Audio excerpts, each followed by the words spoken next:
In today's video, I'm going to teach you how to use the Stabilize feature in CapCut Desktop to fix shaky footage. If you've recorded a clip that looks a little too shaky or unsteady, CapCut has a built-in stabilization tool that can help smooth it out and make your video easier to watch. In this walkthrough, I'll show you exactly how to apply that feature and check the results so you can decide which setting works best for your footage.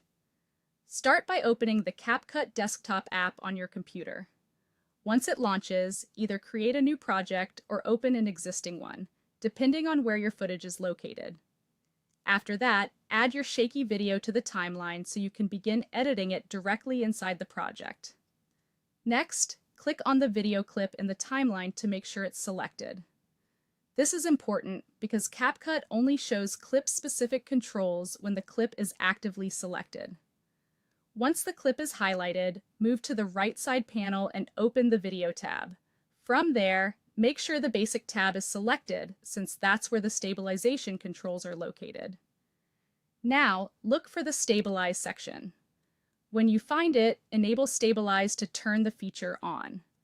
As soon as you do that, CapCut will give you a few stabilization options to choose from. Click the Level drop-down menu and select either Recommended, Minimum Cut, or Most Stable. The recommended option is usually a good place to start because it balances smoothness and framing.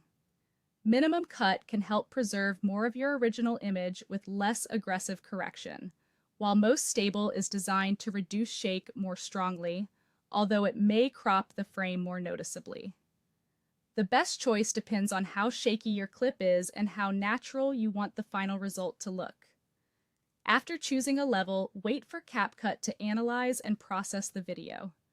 This may take a little time depending on the length and resolution of your clip, so give it a moment to finish.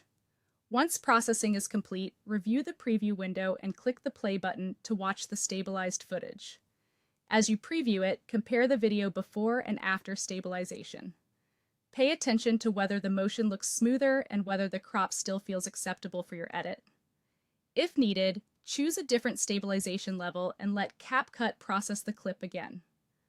Finally, confirm that the camera shake has been reduced and that the stabilization has been successfully applied. Once you're happy with the result, your footage is ready to use in the rest of your project.